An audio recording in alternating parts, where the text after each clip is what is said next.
Okay, ladies and gentlemen, we're live. It looks like we're live. I'm just double checking all of our streaming sources are all connected up so that everyone's happy and no one's missing out on this.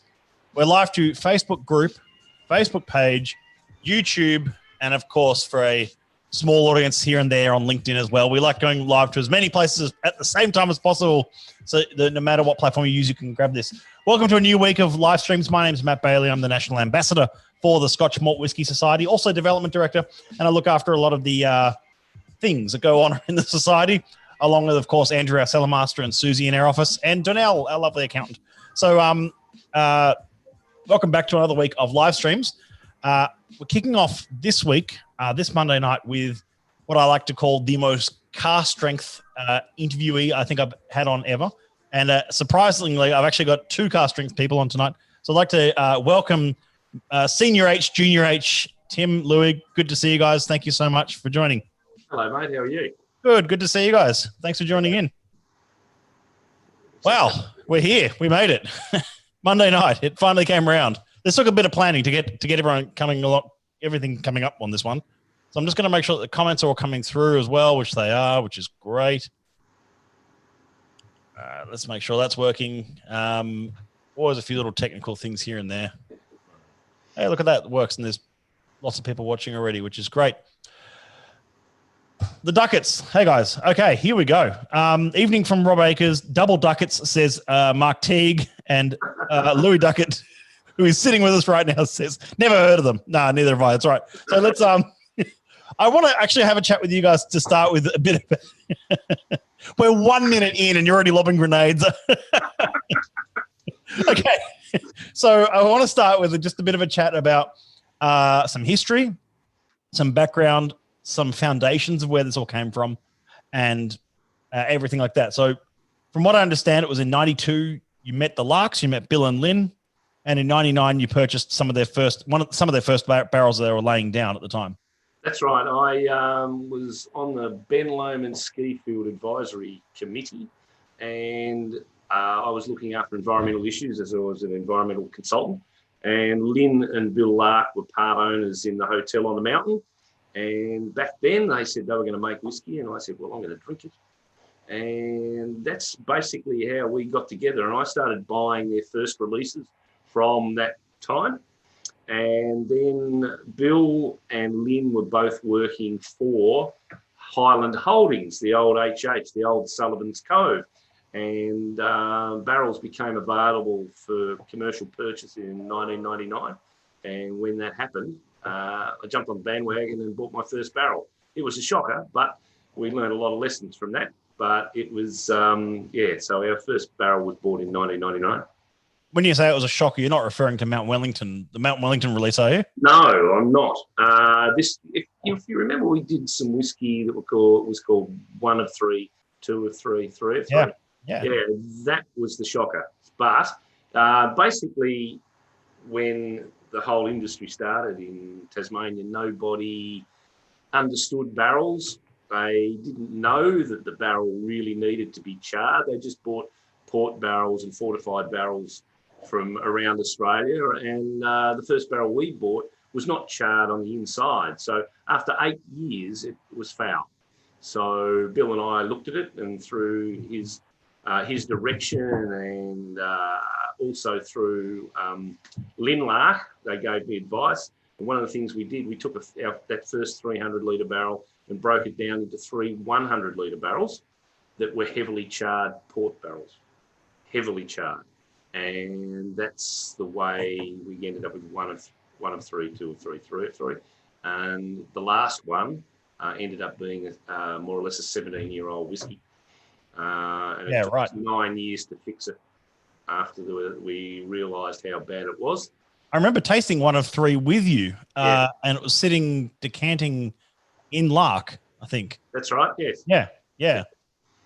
So, but it took a long time for us to get rid of a lot of the metallic characters and the harshness and the hints of sulphur in it as well.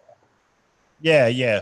We'll get more to what you do to casks and how the end result comes about. But I just want to sticking with the history for a moment. It was your Mount Wellington release was around 2012, if I recall correctly. That's correct. Yeah, that was the first. Yeah, That was the February first. 2012. Yep. And that was sort of what kicked Hartwood off. And as you've said before, that was really what the everyone sort of thought that you just appeared almost. It's like no one really took in appreciation that it was like 99 that this whole sort of thing really started. That's right. 92 if we're being completely honest, but like 99 was when you bought those casks and it started from there.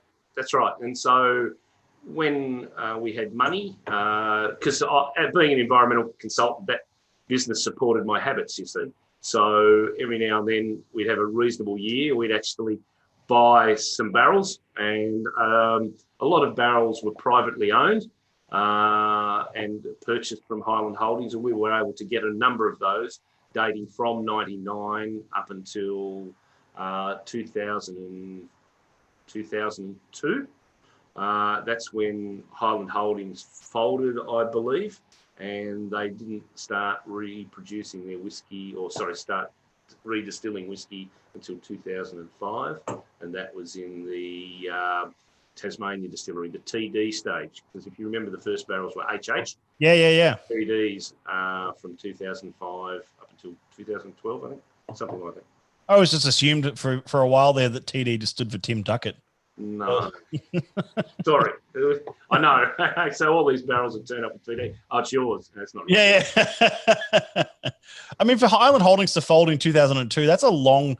Like we're still seeing bits and bobs of HH stock appear from time to time, yep. Which is incredible to think that there's it's such a legacy that's been left over from that era. Is there any? Have you got any tidbits to remark on that era of HH? Because it's not obviously one that many like modern whiskey enthusiasts would know much about. It was a group of guys that. See you, Louie. He's just going to the bar. Oh, okay. Yeah. Look, it was a program that ultimately didn't work out, and I think they had their financial issues. As with, it was a new business. There was a lot we didn't understand about the whiskey industry, and I think they saw it as a cash cow. But, as you and I have talked about before, there's far more to it than just putting spirit into a barrel and producing a good product. It's not that simple, and I think that's where they fell foul. As Louie's gone to the bar, before we press on, we should probably pour a drink and enjoy a dram whilst he's stolen one of mine. There's a Lefroy 15 over there, and he's just taken that. Well, in the spirit of enjoying something from your stable, I'm going to have a bit of TRB Vatted Malt 3, TRB Vatting 3. And now Louie will take credit for that. Yeah, of course he will. We'll get to you, Louie. Don't worry. I've got a whole raft of hell to give you yet. So but I'm going to pour it into the Duckett bucket. Pour a generous splash into that. That's pretty generous. And that's the beauty of them. You see this diameter of the base. You really don't know how much you pour. Could be 30 mils, could be 100. It doesn't really matter. Yeah, that's all right. 4 standard drinks there, mate. Yeah, only 4. Wow, 49.4%. You probably know that's yeah. We're having some cast strength conversation tonight with Louie and Tim Duckett from Hartwood, Tasmanian Independent Bottlers. We're starting off a little bit of history. So we're talking about some of the early history of Highland Holdings just now. What drinks have you got in your hands? What have you got apart from a glass of water there for you, Tim? Yeah, no, that's a glass. I'm getting old. So I've got a Portuguese port. I turned 60 a few weeks ago, and I was meant to be in Portugal via Madrid, Milan, all the places that you didn't really want to go. And we celebrated, and Irene, my wife, organised a Zoom birthday party. And it was quite a surprise. It was quite good fun. And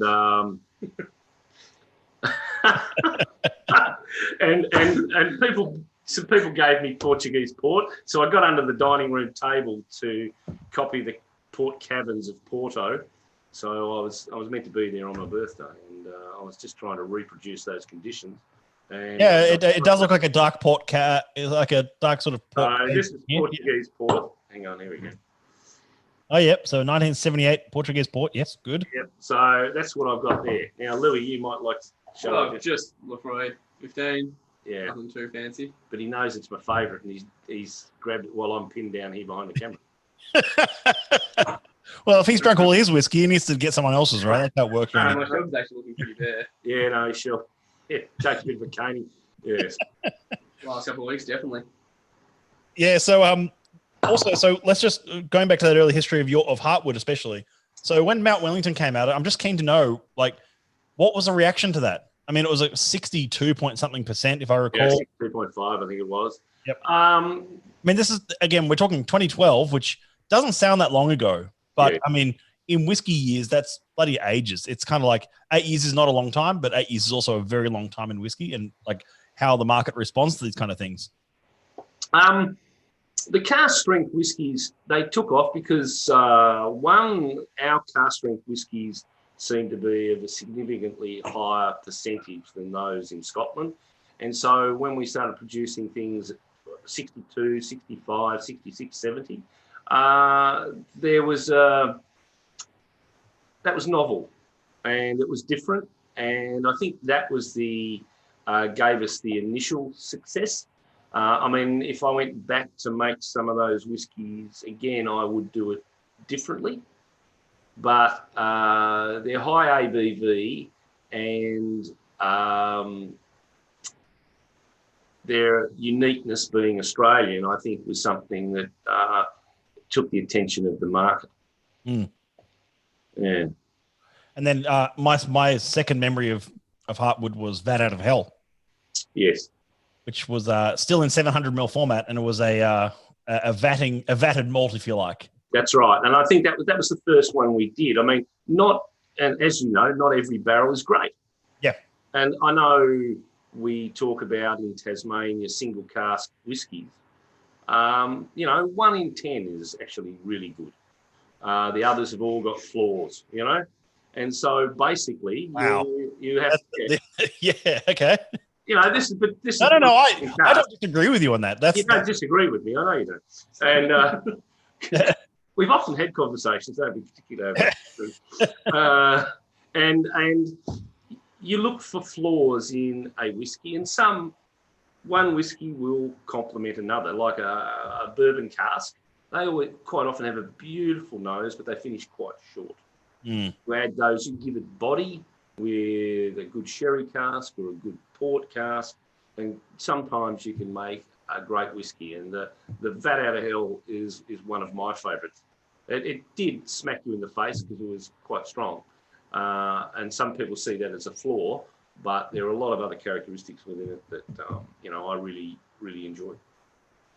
Yeah, right. And so, and that was almost the spawning point for the Beagles as well in some way. It was sort of like, it was an example of doing vatted malts. And that's right. The Beagles, the name was actually came from Bill Lark. And all right. When we first sat down, of course, we had a couple of drinks, and a lot of great names are created when you've had a couple of drinks. And but there's a photo of Bill and Chris Thompson, and I can't thank either of them enough, because it was like a witch's coven. And you've seen some of our latest Heartwood labels. That cauldron, that was the original cauldron, was a blue chemical 44-gallon drum plastic container, and Bill and Chris and I are there with the paddle, with the paddle, just going, let's go and add a bit of this, because fortunately I had even back then quite a range of different whiskies, and through their help we were able to craft the first Beagle, and the Beagle then took off from being simply 2 or 3 whiskies blended together to one of them. I think it was the 4 or 5. 5 or something. One of them. 12 different whiskies in it. Hmm. And we're doing that now with some of the Heartwoods and with the TIB that you've got with you at the moment. So vatted malt, yeah. But if you basically the construct is something, a lighter style front end, you add a big thick middle, and you add the tiniest amount of peat to give it tail. The first time we ever made a blended whiskey we tried to make a blended whiskey. I put a third of a bourbon cask, a third of a port cask, and a third of a peat and sherry cask. The peat wiped out all the other characteristics. So we've toned that down to one of our last whiskies where the amount of peat was 0.003% in terms of volume. Which was a recent one. Your the Wizard Scepter. Yeah. Wizard Scepter. Yes. Yeah. Very cool. I'm just going to grab some of the comments and questions coming through before we move on. Someone here in the chat thread called Louie Duckett says metallic and sulfur. I hear they are common characteristics of your whiskey, Tim. Tim, any comment on that? Anyway, moving right along. Joel Bradbury says, looks like they're sitting at the entrance to Whiskey and Almond in that dark sort of entrance there. It does actually look a little bit that way. You could be anywhere right now. Zeno asks, is Louie missing Taz rugby yet? Yeah, a little bit. Yeah, very, very come on, Louie. boring. No, Louie had to go to his first training the other Tuesday where they did cardio. Yeah, that's cardio. That's not rugby. Don't miss that. Daniel Millhouse says, I love the Duckett bucket. Amen to that. And Squire Ross says, on top of being car strength and probably being Asian ex-fortified wine would made the whiskies very unique for the time. That is a good point about how they were first perceived in market, especially when there wasn't really that bold wine profile that you often see in some whiskies now, but that didn't exist then. That's right. Look,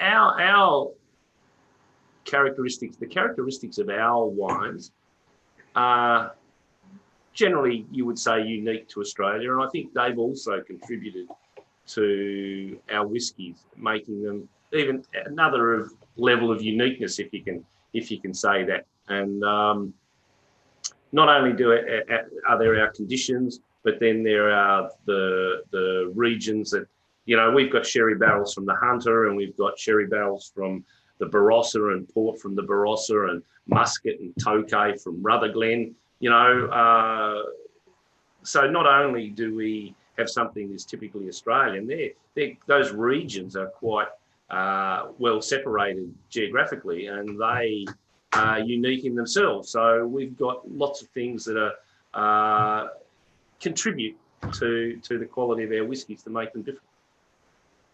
Including region, as you're saying. Yeah. And how important is that?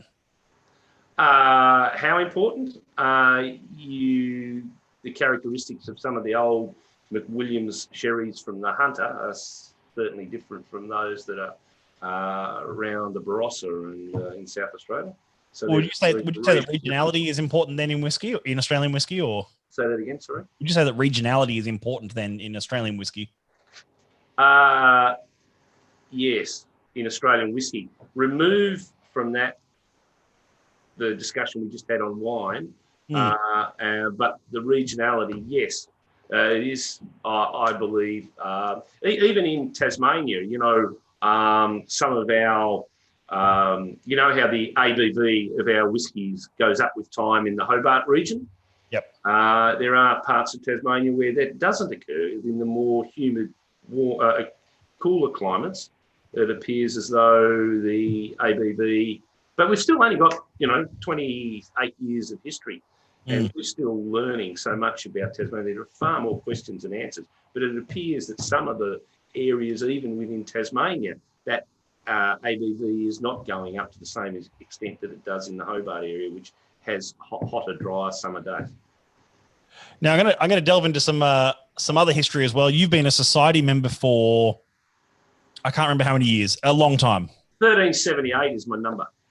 1378. Okay, yeah. Okay, well that puts you in the first couple of years of the Australian branch at the very least. So we're dating back to sort of 02, 03 there, or somewhere around there.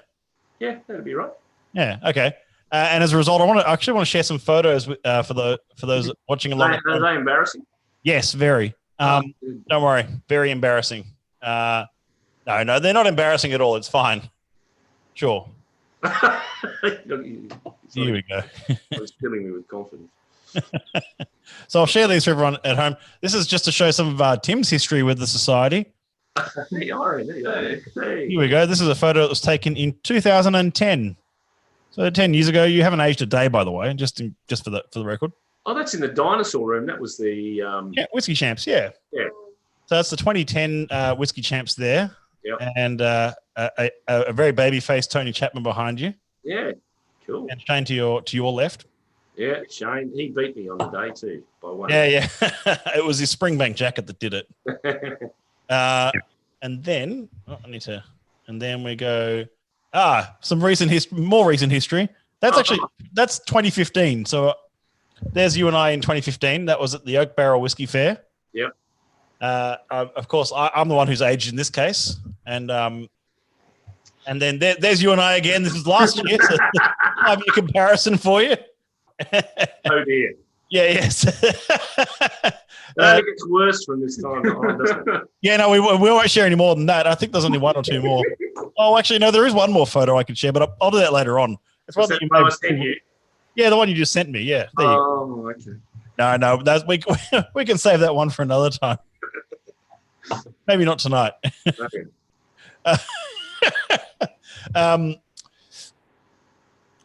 Oh wow! I have a pen on my desk, says Zeno. Yeah, that is true. That is true. I don't often have a pen on my desk. Thanks for noticing, Zeno. Tim Grant asks, well, he says, talking about the Australian difference, can we get the Ducketts to talk about Apera and Tawny? Okay. Right, Apera, that was 2010. There was a name change, wasn't there? It was about 10 or 11, somewhere around there. Yep. Yeah. A lot of the barrels that I have, actually, the barrels that we have in our bond store, the majority of port barrels, which is now called Tawny, are 40 years of age, or 40 to 50 years of age. Our sherry barrels are over 30 years of age, and our muscat and tokay barrels are also over 30 years of age. So you can see that we spend a lot of time and effort on wood, and we probably spend more money on wood than we actually do on the spirit. And so these very old barrels are very important to us. And when we order them from the coopers, they come stamped with sherry, port, tokay, and muscat. Now, if they were to be filled from after 2010, they'd probably have to be called Apera and Tawny. But we don't have any of those. We also have sherry barrels from Spain. We have Pedro Jimenez from Spain. We have port from Portugal, and we actually have a number of sherry barrels from Spain themselves as well. So a lot of diversity of casks going on in the bond store. We have down at the bond store 13 different cask types, but that doesn't differentiate between a Spanish sherry cask and an old Australian sherry cask. We have 15. We have new make from 15 distilleries in Australia and New Zealand, and that's 20 different new makes from 15 different distilleries. And that doesn't include apple brandy, or rum. And we have 13 barrel types, and we have used 7 different cooperages from around the world. But the majority of the what we seek are fortifieds from Australia. Yeah. Okay. Very cool. Before we get into more questions from the audience, I just want to ask. I want to delve into some of the reasoning and background behind TIB. So Tasmanian Independent Bottlers, of which I'm enjoying at the moment, the vatted malt. So TIB, as far as I understand, was born out of a sort of a necessity almost, rather than a want, if you like. It was shorter depletions on heartwood and harder to get heartwood in some ways, obviously because of the collector's market and drinkers market of people who enjoy heartwoods. So TIB was sort of born out of the idea of having a bit more flexibility in that way as well. How it really started was there was an article written about heartwood in London, and the article said, heartwood, you either love it or you hate it, but you never forget it. And I've gone, yes. But the thing is, it didn't appeal to, we created TIB to appeal to a broader spectrum of palates, something that is easier to consume. I mean, I've got good friends that I've drunk whiskey with for a long, long time, and they still do not like cask strength whiskey. they prefer lesser strength whiskey. So it was always, particularly after that article, we wanted to create something that had a broader spectrum of appeal, something that was easy. If you like, there are two good drinks, two good whiskies in this world. One you have one of, and you put the bottle back up on the shelf like a good Scotch Malt Whisky Society clear, and you put it back up on the shelf. And then there are those whiskies you open, you turn around, the bottle is empty, and that's what we tried to create with TIB, just something that's easy, not the greatest whiskey in the world, but just easy to drink and consistent from one TIB to the next. Yeah.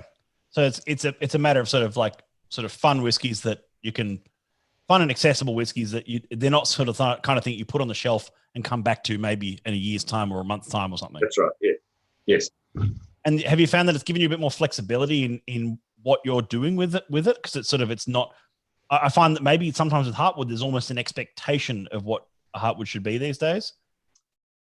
Yes. Hopefully, though, with both, I'll answer it a different way. It's a bit of a framed question, I know, but it's kind of been identified by Louie and others too. And I think we've even we did another Zoom event a few weeks ago where people started to talk to us about a house style, and because it's based on our palates and it's what we like, there is that possibility that we will produce a house style whiskey, and that's probably not the aim of either Heartwood or TIB. So we've got to be very, very careful that we don't always just go for the big fortifieds all of the time, high ABVs. And then, we probably develop a degree of inflexibility. But we want to be able to provide a variety of different whiskies that are all of similar quality, but quite different. And so we are very, very conscious of that. And so we are trying to create, even with Heartwood, we've got some virgin oak barrels from Hungary that have just arrived recently. We still have the old port barrels and old sherry and old muscat, but we've got some bourbon rum barrels, and they were the best smelling barrels I've ever come across in my entire life. I've just buried my head in them, and port rum, and got some sherry rum barrels too. And these are, so we are looking for variation. Of course, we still intersperse that with the odd bourbon cask as well. There's a lead, sort of a follow-up question to that in some ways. Regan Owens, who is a regular Heartwood fan, he says, hello, Regan. Yeah, Regan, is it still a problem sourcing good casks currently? Yes, and it's getting harder and harder and harder. This is why I'm drinking port, so I can, do my bit to support the port industry and make sure there's more port barrels available, though I don't think I'm doing too much damage tonight. Yes, it is. People are drinking less and less sherries and fortifieds, muscats and tokais and ports in Australia particularly. Yep. And so they're getting harder and harder to get, and they're getting more expensive. If I get a barrel recoopered, a good quality sherry barrel that's, say, 30 years of age, which is what I look for, is around $1,300 at the moment. I anticipate with the number of distilleries popping up around Australia and particularly in Tasmania, that in a couple of years, I wouldn't be surprised to see it at $2,500, $3,000 for 100. Well, I remember talking to you 5 years about the supply and cost of sherry barrels and whatnot, even back then. Yep. And I remember you saying, I wouldn't be surprised if I saw it reach as high as $1,000 a barrel. Yeah. And now we're talking $1,300 now, and you could be very well right. You could be seeing that it's like $2.5 in 5 years from now as well. That's a good quality barrel, though. I mean, we know that 60 to 70% of the characteristic of a whiskey under Tasmanian conditions comes from the barrel that you put the spirit in, and that makes those heavily fortified barrels, they're really, really sought after, and we'll chase them all over the place to get them, and we'll pay a lot of money for them. Yeah. And that includes all the fortifieds and especially ones with some quality and some age. That's right. Yep. There was a question here for Louie, but he's jumped out of frame for a moment. So He's gone back to the bar. I need a refill as well, I think. But I want to talk a bit. There's some questions about new mate coming through, and there's some questions about market correction coming through.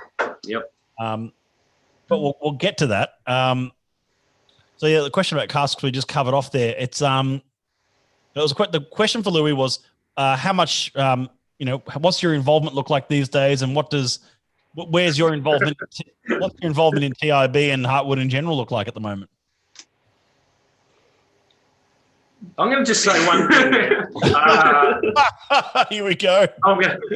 Louie also has formed a company with Jack Lark. Right. And so they have their own destinies to fulfill. Yep. I don't think Louie anticipates that I'm going to hand it over. No, I don't expect to. I don't hand it over. But anyway, no. But he has his own path. I mean, Louie is 3 to 4 generations separate from me in terms of marketing and, the way I see the way that Jack and Louie interact, and it's amazing. They feed off each other. There's an energy there. Excuse me. And it's terribly amusing and irreverent. It's so irreverent. It's not. That's a testimonial on their first release. Sorry? That's a testimonial on the back label of their first release right there. They feed off each other. Yeah, they do.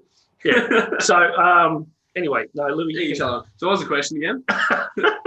Let's leave that one for now. Look, the other question, Louie, was about Smoky Cokey, because about 5 people have asked already. For those who are at home and don't know what's going on here, Louie, can you tell us what Smoky Cokey is?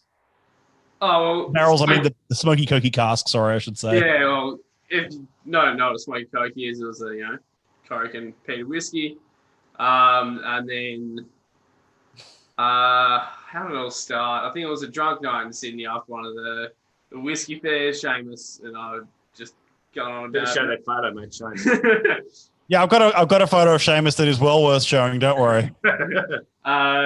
It made the Australian Smoky Coke Appreciation Society, and from there, with no one saying stop, I decided that I should cask age Coke for a little while, and then empty that, and then fill the cask up with peated whiskey to make a smoky cokey cask, I guess. Because Ian Reid was also a big player in making me do this as well. I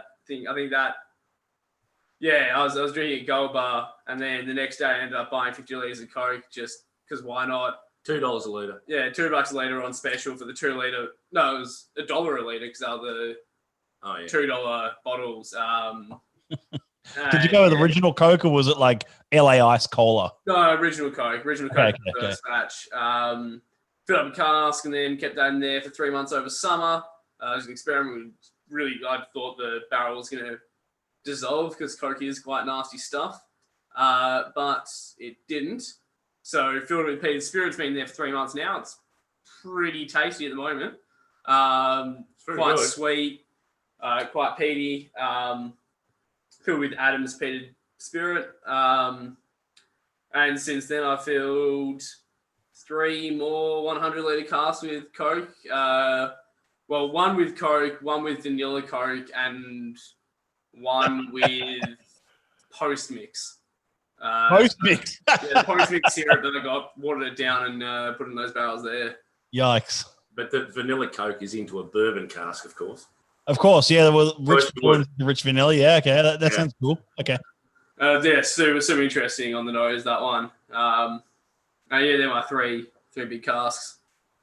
Yeah, very cool. I've got a comment from Peter Bignell that says he's watching tonight. I only say nice things about you, Peter. Tell me when he's off, will you? Yeah. I'll tell you when he's not watching. No, I'm just kidding. One other thing that Louie did though, and he was that when Louie put the Coke into the first barrel, he'd relieve the pressure every couple of days or so. with the next one, it was a great idea. He didn't relieve the pressure. So the pressure in the barrel would actually force the coke further into the timber. Yeah, of course. And so that was a great idea. And so that's the next step to see what that does as well as the vanilla coke into a bourbon cask and things like that. So, well, Lou, you know how it works. Put me down for one. You know how it works. Come on. Yeah, well, I think if it fails, it'll be a success, and if it's a success, it'll be a success. Yeah. That's called falling on your face and coming up roses or something like that. You'll be fine either way. Yeah. Michael said, asks, will we see any future Heartwoods above 70% ABV again? Probably not. No. Probably not. Okay. No. They were old Highland Holdings barrels that have been sitting in warehouses owned by private people for, 13, 14, 15 years. Those have either gone or, some of them probably weren't even suitable for producing a whiskey. Now, and also during that stage, we didn't have control of the barrel or the spirit. And now we have complete control. We choose the spirit, we match the spirit to a barrel. And if you have a good spirit and you put in a good barrel, and as Lynn Lark used to say, shit in, shit out. You put a good spirit into a good barrel, you get a good whiskey, and you get it sooner. And because the whiskies are coming ready at an earlier age, they are not going, the concentration or the ABV is not increasing to the level that it did with those older barrels. And remembering that some distilleries, as we discovered recently on one of our live chats, some distilleries are now, more and more, I presume, pushing out at 55 to 58% as a new make level rather than the classic 65 or higher kind of things. I mean, it was 63.5, 63.4. That's sort of the standard industrial standard for Scotland. Again, lower ABV. Sometimes higher as well.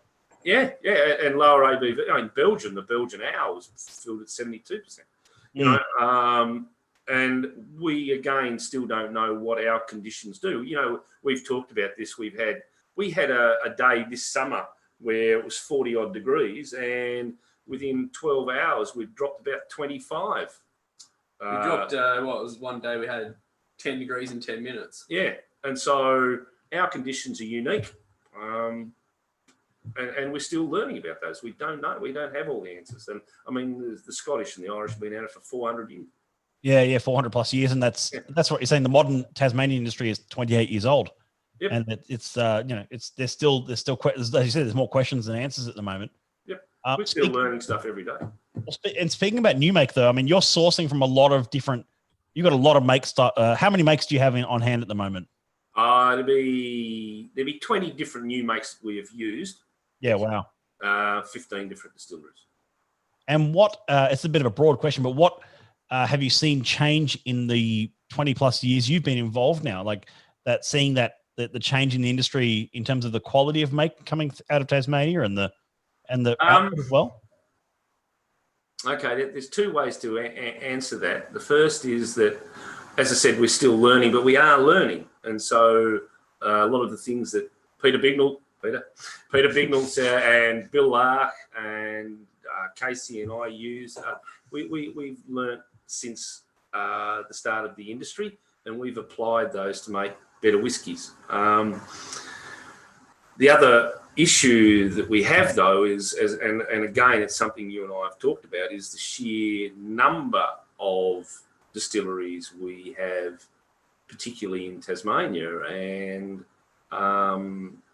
it's getting competitive, and there's a lot of financial pressure, particularly with fires, floods, virus, and no tourists. It's going to be hard for a number of those distilleries to produce a whiskey and generate income, and some of them will fall into the trap of producing whiskey at too young an age. And if we, as you and I discussed also, that article that was written by Andrew Durbidge, I'll get his name, Andrew Durbidge. we find that there is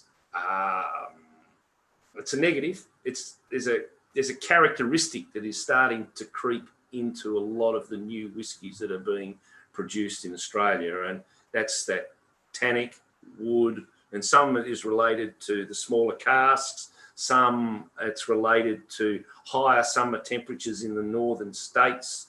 But there is this characteristic that's starting to sneak into the quality of our whiskey that is not desirable.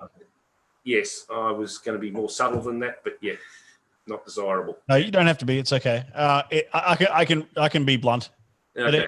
But it was. I've said on a few live streams ago. It was the AUISC panel that Andrew and I were both on earlier this year, well before COVID, and it was we assessed 25 Australian whiskies that day, and there was a moment where the judge said, the head judge Steve Beale said that there's often a characteristic in modern Australian whiskies at the moment that you consider a feature that we would consider a flaw.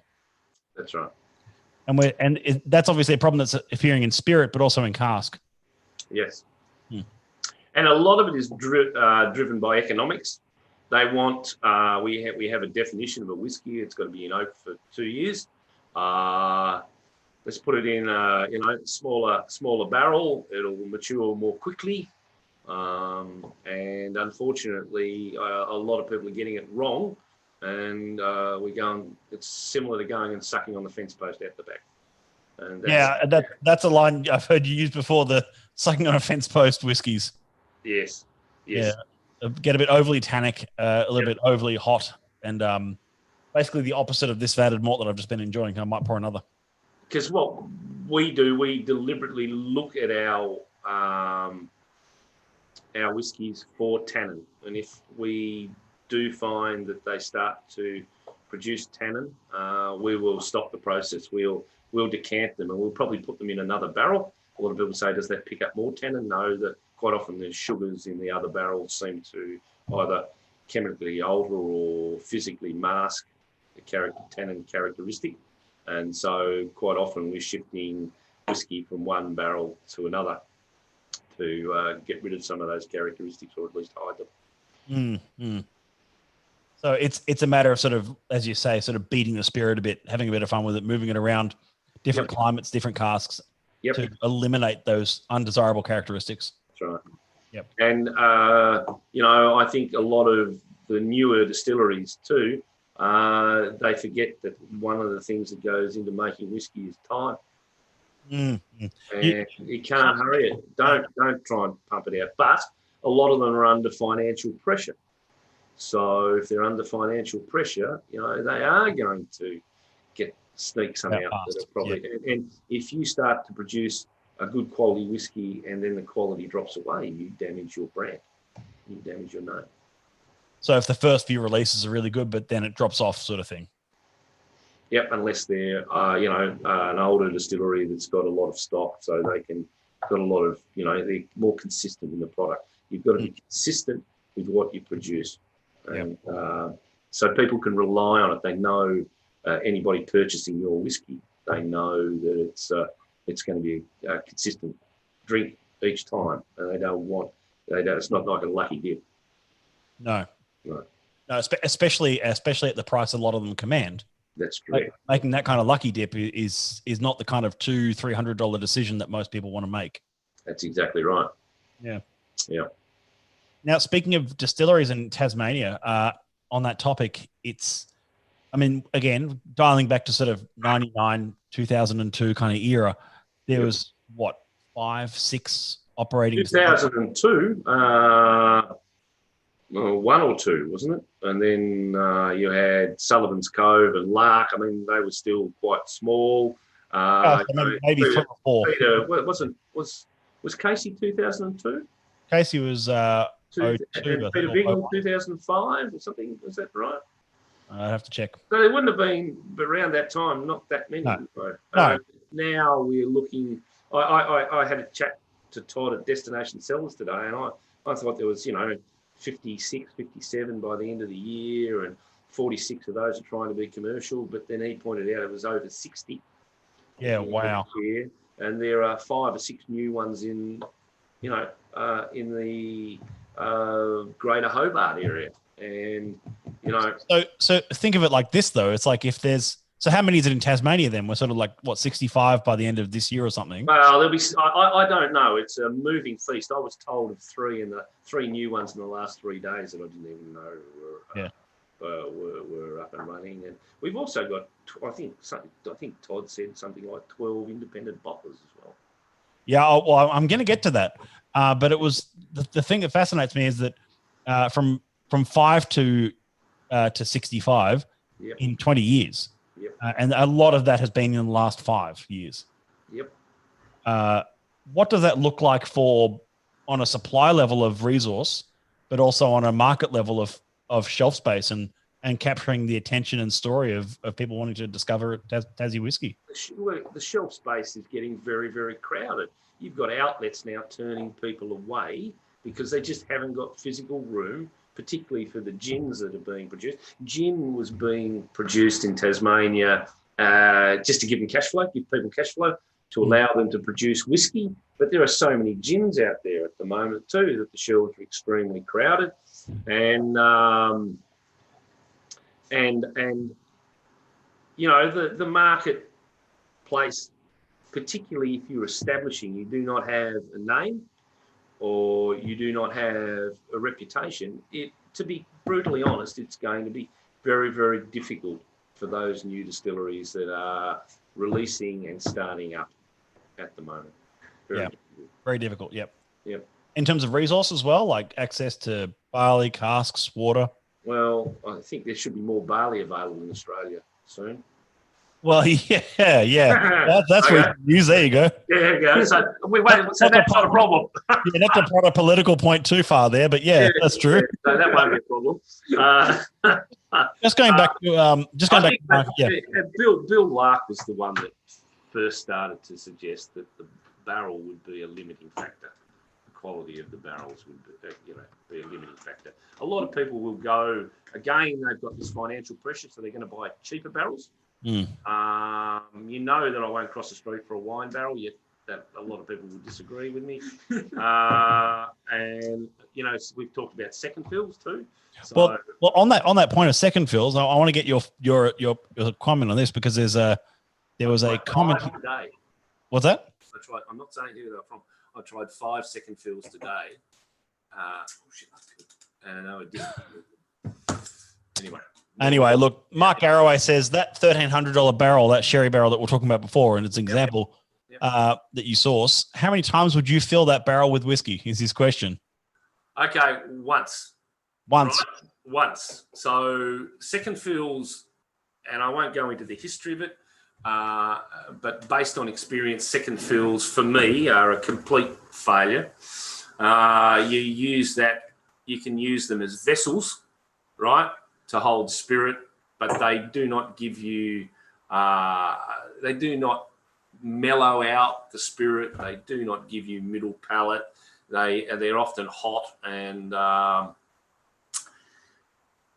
they have characteristics that are of immature whiskies, very immature whiskies, and a few other negatives as well. And however, I do use some second fills, but what I do is hold on. So they're garbage, but you use them?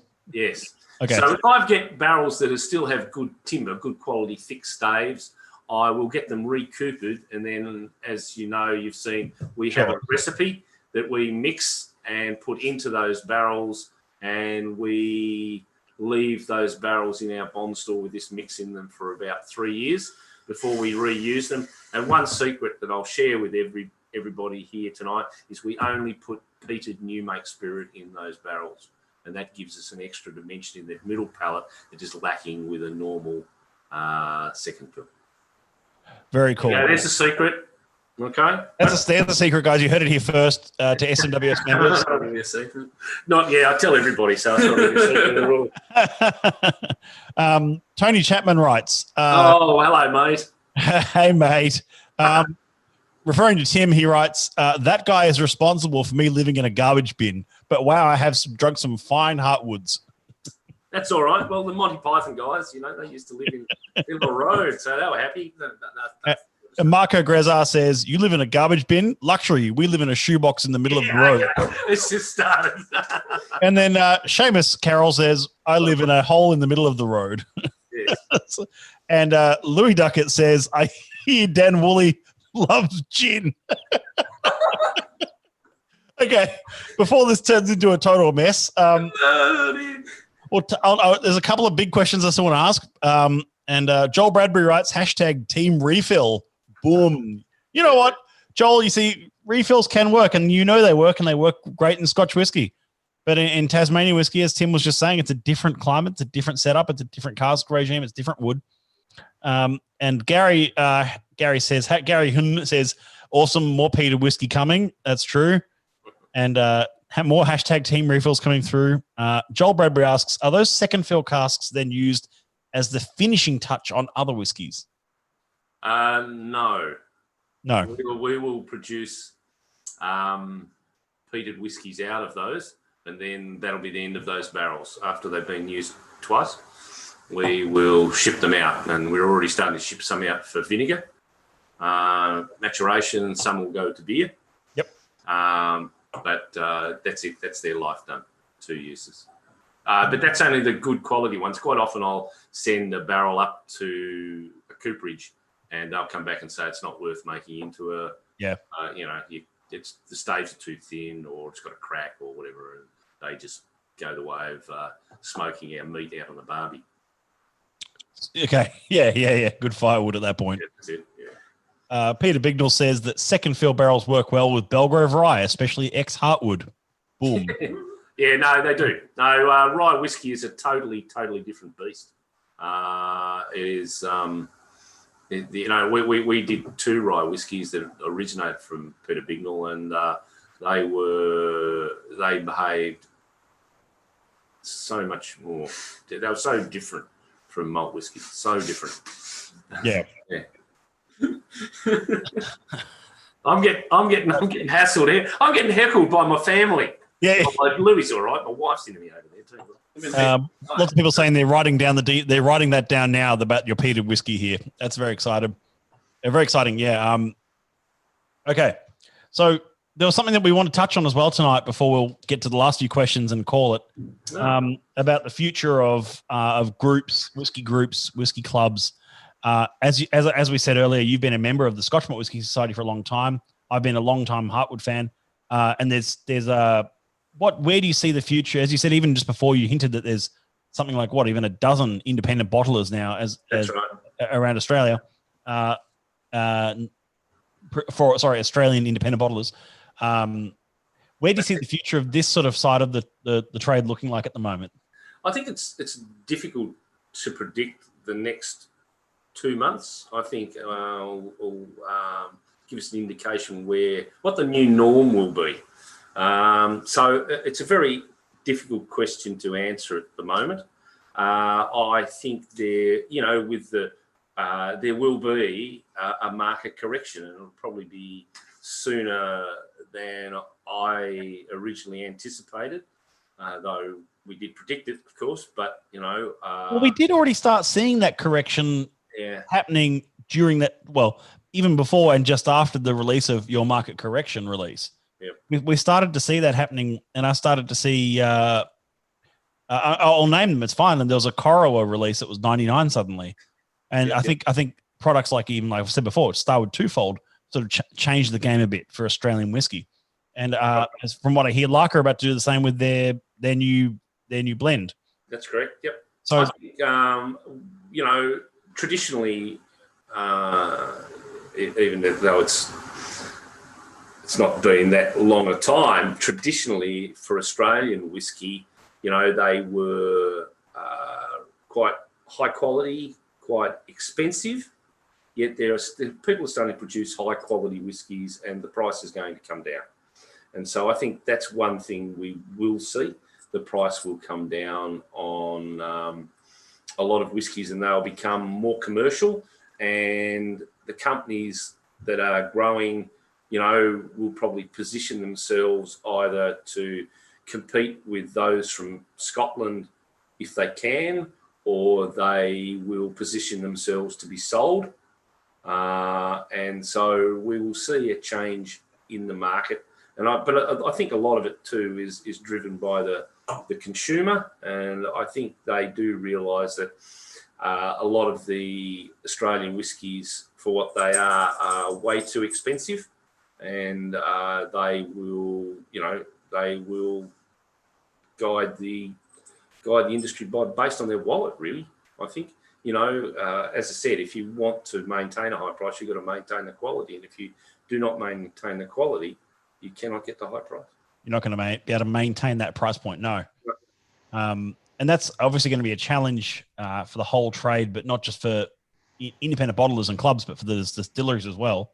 The other interesting thing is too, why I say these next 2 months, pubs are going to open again, bars are going to open again, and what density of people will be allowed in those pubs and bars? Are they going to be consuming as much alcohol as they did prior to COVID?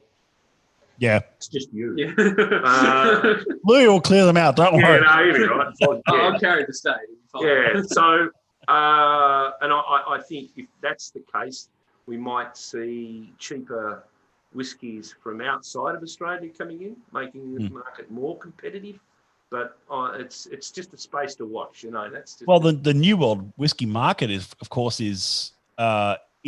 booming, not just in Australia, of course, but in places like Scandinavia and America and all over now. So it's like the availability of things like American single malts and Swedish single malts and things like that, which we're going to see more and more of, is quite will change it, I think, a bit even more, which leads to ask about sort of market saturation of brands and of good whiskies and also product differentiation, which is a whole other discussion there, I guess.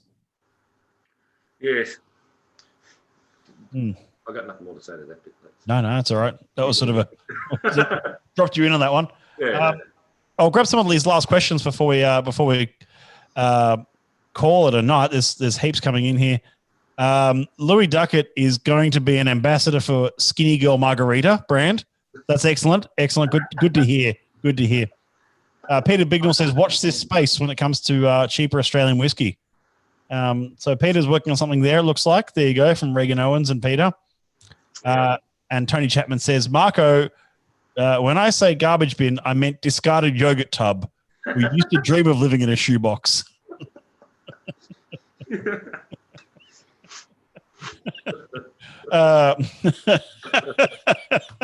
This comment section has deteriorated. There's a question here from Trent Bilson who asks, TRB has done a lot of sherry lately. What is on the menu for the next few releases? Can you give us a bit of a sneak peek of what's happening with TRB in the future? We have had a couple of cracking bourbon casks that are in the pipeline. We've got our Botrytis cask, first Botrytis cask, though that's been quite recalcitrant, and it's been good ever since we put it in the cask, and it's still good, but it's never just gone over to being better than good. What's that? I can't read that. Chris Thompson just joined. He's a bit late. Chris Thompson's he's probably got his kids to bed. Yeah, probably. Yeah. Good to see you, Chris. Yes, I know Chris can't always get here at 7, and a lot of people can't. Yes. So what was I talking about? Botrytis casks. Oh, yes, Botrytis casks. And, so we've got bourbon, Botrytis. We've got port cask there lined up as well. But we've got also quite a... We have just on 80 barrels in TIB that can be called whiskey at the moment. Of that, I think 1 or 2 are ready. But there's lots of variety in the actual distilleries and cask types in that 80. Yeah, very cool. There's a lot of interesting projects to come. That's right. I mean, we've even got our first virgin oak barrel that it's still. Oh, don't say that. You'll get Seamus way too excited, and he's in the stream. I can't stop that. Sorry. Joel Bradbury says everyone's been saving up for 3 months to save up to go back to the bars and buy all the whiskey. Yeah, I wouldn't be surprised. And Tony Chapman asks, when's the apple brandy? The apple brandy must be close to being. It's not ready, but it must be close to being called an apple brandy. Easily 2 years. Yeah. Because Ronan he's gone and come back, and would have been a year's worth of time. Close. And is that an Australian botrytis cask, by the way, or sorry? Oh, yeah, the botrytis cask is an Australian botrytis cask, and the apple brandy came from Willie Smith's, Charles Oates, the distillery associated with Willie Smith. Right. Yeah. And Tony Chapman says, "Can I be an ambassador for voluptuous girls? Like, I'll be very hands-on." Right. I think that's as good a time as ever to wrap this up, folks. You know what? I want to just say a special thanks to Tim and Louie, especially Tim and Louie. Yeah, you get a special mention as well, even though you just sat and drank. It's okay. And threw a few hand grenades. I appreciate it. I want to thank you both for taking the time out on your Monday evening to have a chat with myself and all the members at the SMWS in the chat thread, and everyone who's been tuning in. Thank you so much. There's a lot of people tuned in tonight, which is great. And I'd like to thank the producer and the lighting, and editor, and a special thanks to the technical assistants, gaffer, boom, all that kind of stuff.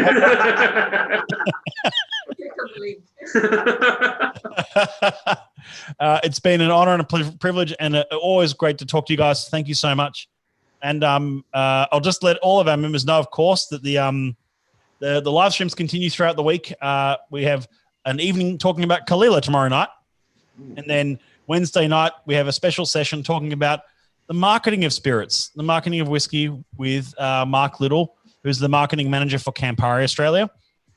Thursday night is with your cellar master, Andrew Durbidge. And then Friday night is, of course, our festival live stream.